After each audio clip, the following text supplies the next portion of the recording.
It was John D. Rockefeller who said, I don't want a nation of thinkers. I want a nation of workers.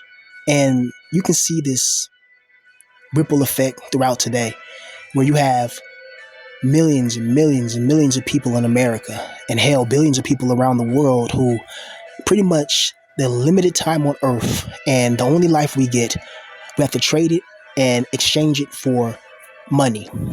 You see, money in itself is very important and powerful, but it's also a prison because the fact that you need it for everything, you need it to buy food, you need it to um, pay at a place you're living at, you need it to put gas in your car, you need it to even impress a girl if she doesn't like you for your physical attributes, you need it for people to respect you because you get no respect if you don't have any money.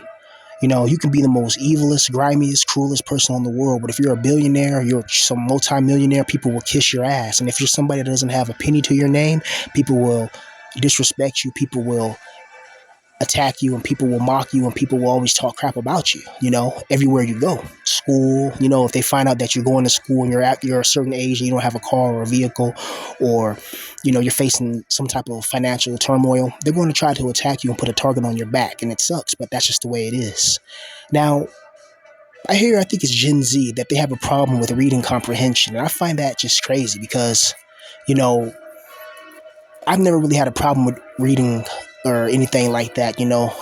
Even though when I was younger, they tried to put me in like special ed classes or something like that, like when I was like at my elementary school. But it was just because they're just being racist assholes, and I'm just being, that's just real, you know, because the teacher was known for that, you know. I think her name was Miss Dorsey, you know what I mean. And I think she's gone now. She done left this physical plane, which is good, you know, but she was just always attacking me and all that, you know, used to hold me after class, you know, give me detention for nothing, you know. Like I told you guys, like I was always get picked on by certain teachers for no apparent reason. I think it's just the demons and the spirits inside of them. Now, think about all the innovators that we could have right now, all the painters and all the artists and all the people that actually can turn their talents into something amazing. And the fact that, let's say, the next Plato, the next Socrates, the next person that could be the next person that can actually innovate humanity out of this insanity, but they're trapped in their own financial calamities. It's absolutely brutal. And if you think about it clearly, they never teach us in school financial literacy. All of us should have investments, and we should have been taught that at a young age. So when there's times where gaining or sustaining typical employment can be rocky, but we can go to our investments, and our investments can help, you know, pay for certain things and elevate us and put us in a certain economic position. But the fact that they want you financially illiterate, they don't want you financially literate because the leaders of the world, they don't want a smart population. I think it was Adolf Hitler that said this. I think Adolf Hitler said this. He said, how fortunate for leaders that the men don't think. So how fortunate that people just see a flag or patriotism or something, they just march to the beat of the drum, like don't, don't, don't, don't, don't. They just march like soldiers in line, like robotic drones, you know, and they just keep on going on, going on and going on, but never critically thinking and taking in critical conceptualizations and perceptions and analyzations. They never take that in. They never take that into consideration. They just believe whatever some powerful person just tells them, and they just don't second guess it. And I understand that because places like in North Korea can get you eliminated or neutralized. Hell, it happened in America. You know, like how many people, you know, spoke truth that disappeared or spoke truth that got neutralized in America by the Central Intelligence Agency, you know, or the Vatican assassins, you know. And those who know, you know, ask about the gray pope, ask about the black pope, do your own research on that. You know what I mean? But it sucks because we see the advancement of artificial intelligence, which is going to replace a lot of, you know, typical things that people do. And that sucks, you know, like right now I'm getting into coding a bit, you know, I'm trying to learn the language Python. And, you know, um, I'm in this little online program, which if you pretty much you get like a couple of week little training or whatever, and if you pass it, then they'll invite you, and then they'll pretty much accept you in, and they'll give you they'll train you the way that they want you to design certain web applications and things of that nature, and they'll pay you for the training, so it can turn into, you know, it can turn into something, you know. But if the problem is it's highly competitive, and I'm just kind of learning this stuff, but some videos I watched told me, hey, sometimes you gotta call the bluff and just go for it, and, you know, just when you show them a portfolio of your coding, just show them something that matches what they're looking for, and then they'll invite you in. They may do like a call with you, or they may hit you up, and do some FaceTime or whatever, just to get to know you as a person, to see if you'll be a good fit for the team. So that's something to take in consideration. But the problem is this: is that within 10 years or even sooner, that I guarantee artificial intelligence is going to take a lot of work from people, unfortunately, and it's going to leave a lot of people financially destitute. It's crazy how money can control us. Money can control every single aspect of our life. Money can control our our mind, the way we feel about ourselves. It can control how people perceive us, how people, treat us, and this poverty of the soul. You know, our spirits, like, we're much more than the flesh. We're deeper than that. We are eternal beings and trapped inside this flesh. And you're telling me a piece of paper that they burn. That the federal government, they have these huge stockpiles of factories of money, right? And they'll take them out to these areas and they'll burn it. They'll burn like millions and billions of dollars because those old notes, they want them out of circulation so they can put new notes in circulation. So they'll take literal millions and billions of dollars and just burn it. And it's highly guarded and regulated. So don't even think about trying to go and grab it. I say, hell, that'd be my first thought as well. Shit, just put on a ski mask, and instead of going to slide and going to drill, just go on some Bonnie and Clyde type shit and snatch something up. For real. Imagine going to a field and seeing millions and billions of dollars in a big mountain pile, and and you can just run up there and snatch something and just get on. Your whole life would change, But, they got armed security and all that, so it's absolutely brutal. But it sucks that people, that they're willing to burn that instead of taking that money and helping out the poor, taking that money and helping out people that really need it to help to stabilize them and get them on their feet. This is a selfish, cruel, sadistic, twisted world we live in. And the people that run it are evil, absolutely evil. They're the epitome of evilness, sick and sinister, sick and cynical. Criminals, absolutely. And we already know about the banksters. You talk about gangsters, they talk about Chicago. That's all they always bring up. What about Chicago? But what about the banksters? What about those who run the banks? Don't give me that what about Chicago crap. Them ninjas in Chicago don't make guns. If them ninjas can't afford to get out the hood, how the fuck are they getting top grade military weapons? Who's bringing them in those ghettos, allowing them to kill each other? Think about it. you know Some of those weapons be coming from Germany. A Glock. Where does a Glock come from? Germany. Austria. Excuse me. The same place Adolf Hitler was born, I believe. Austria is the country of origin for the Glock. Yeah.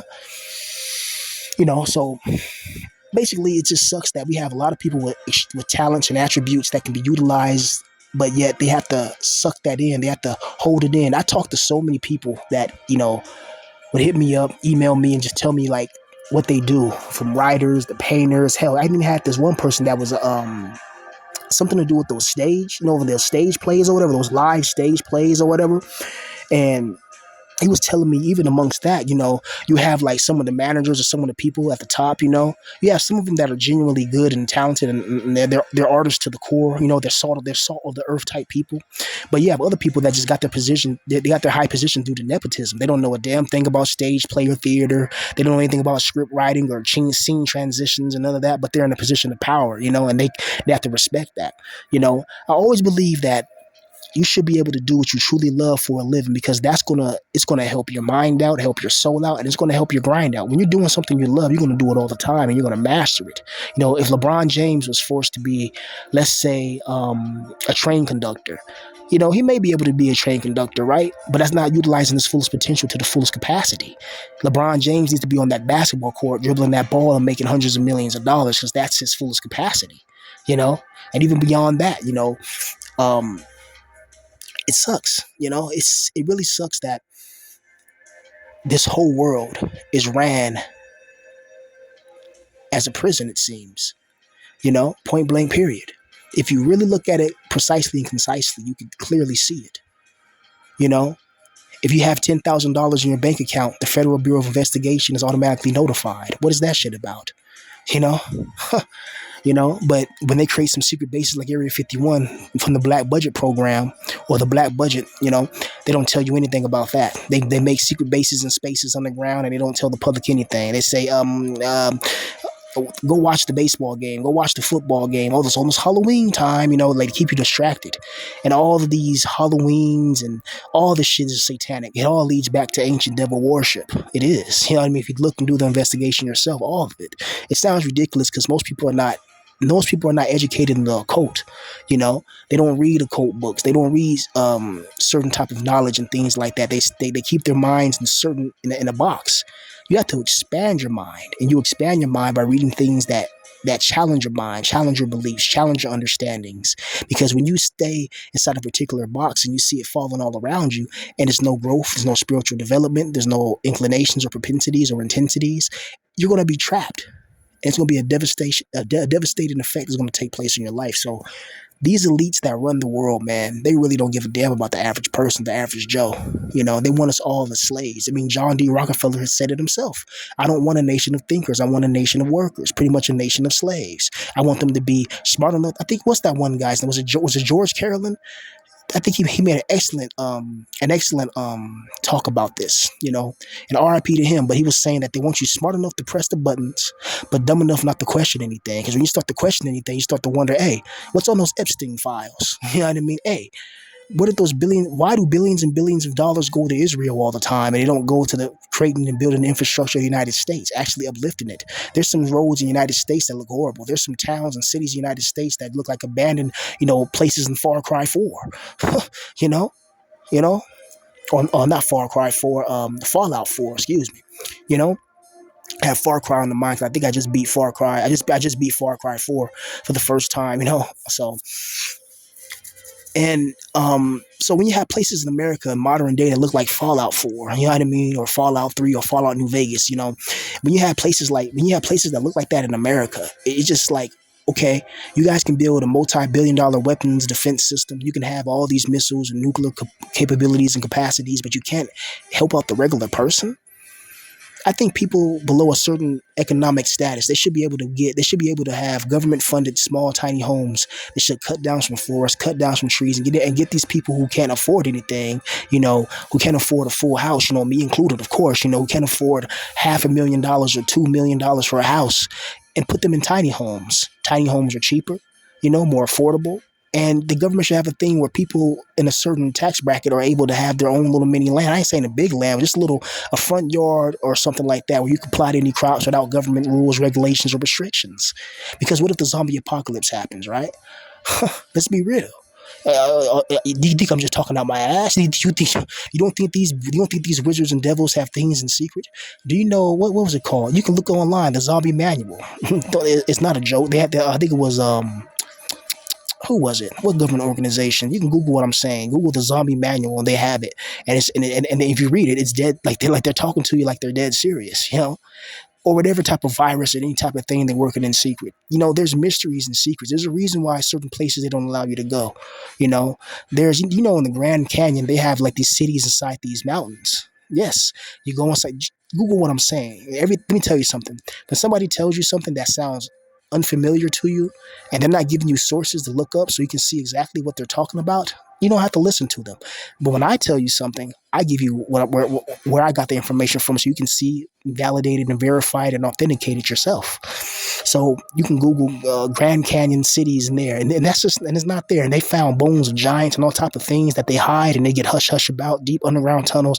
This world is more stranger than what we think. They know a lot more than what they're telling the public, point blank period.